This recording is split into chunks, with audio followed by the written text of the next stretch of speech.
Parlons aujourd'hui de la francophonie. Qu'est-ce que c'est la francophonie? Tout d'abord, ce sont les hommes et les femmes qui parlent français. Le français, ce n'est pas la langue la plus parlée au monde, mais c'est la langue la plus répandue dans le monde et la plus enseignée après l'anglais. Donc, c'est une langue qui joue un rôle très important dans la société d'aujourd'hui. Cette fois-ci, j'ai préparé pour vous une petite vidéo sur la francophonie, parce que le 20 mars, c'est la fête de la francophonie. Et nous allons commencer tout de suite par deux mots, francophonie et francophonie. L'un est écrit avec une majuscule, donc avec un grand F, et l'autre avec un petit f. La francophonie et la francophonie. Quelle est la différence?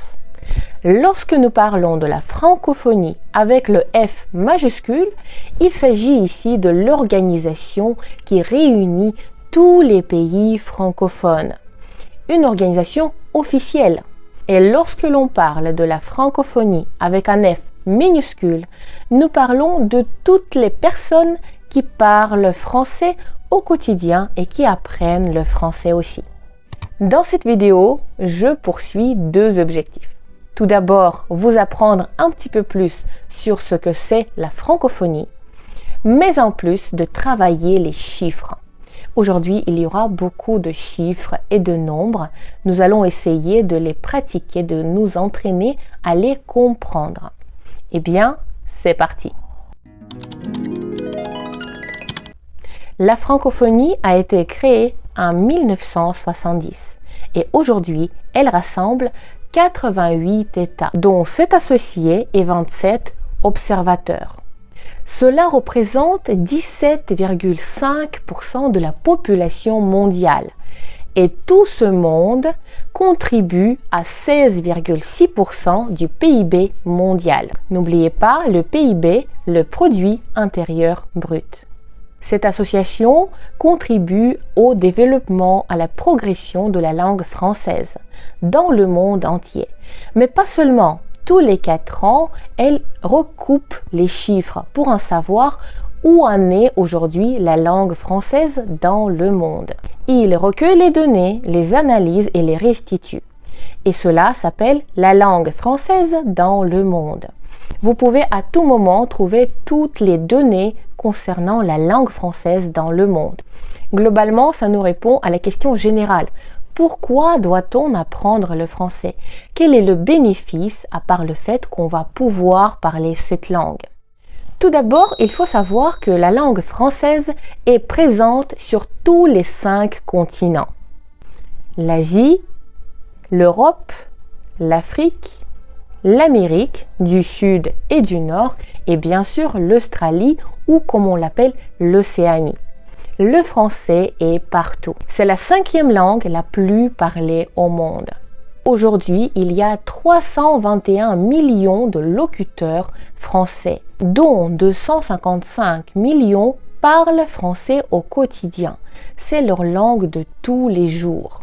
Il faut savoir que 60% des locuteurs francophones habitent en Afrique subsaharienne. Et ce chiffre est en hausse de 15% depuis 2018. En Europe, il y a 136 millions de francophones. Et vous pouvez même trouver un DDF, Dictionnaire des francophones, dans lequel il y a non seulement des expressions déjà utilisées, mais dans lequel on ajoute de nouvelles expressions qui apparaissent. Comme par exemple, il y a un spam. Spam, c'est un mot anglais et il y a maintenant un mot français comme pourriel pour définir ces courriers indésirables. Courrier pourri, pourriel. Il y a aujourd'hui 144 millions de personnes qui apprennent le français de par le monde. La majorité de ces apprenants se trouvent en Afrique subsaharienne et dans l'océan Indien. Comme j'ai déjà dit, le français est la 2e langue étrangère la plus enseignée dans le monde entier. Et ce chiffre est en hausse également de 6,5% depuis l'année 2010. Le français est également la 2e langue vivante dans l'Union européenne. C'est la deuxième langue vivante enseignée dans les écoles primaires et secondaires dans les pays membres de l'Union européenne. Le français est également la quatrième langue d'Internet et la deuxième langue des organisations internationales. L'objectif global de la francophonie, c'est de développer la langue, de la répandre, de combattre le monolinguisme, d'atteindre la possibilité que les gens parlent dans l'idéal le plus de langues possible pour apprendre la culture des autres. Nous n'apprenons pas la langue étrangère pour acheter une baguette ou pour voyager. Nous apprenons les langues étrangères pour comprendre l'autre, parce que c'est à travers la langue que nous pouvons comprendre la culture et la façon de penser de l'autre.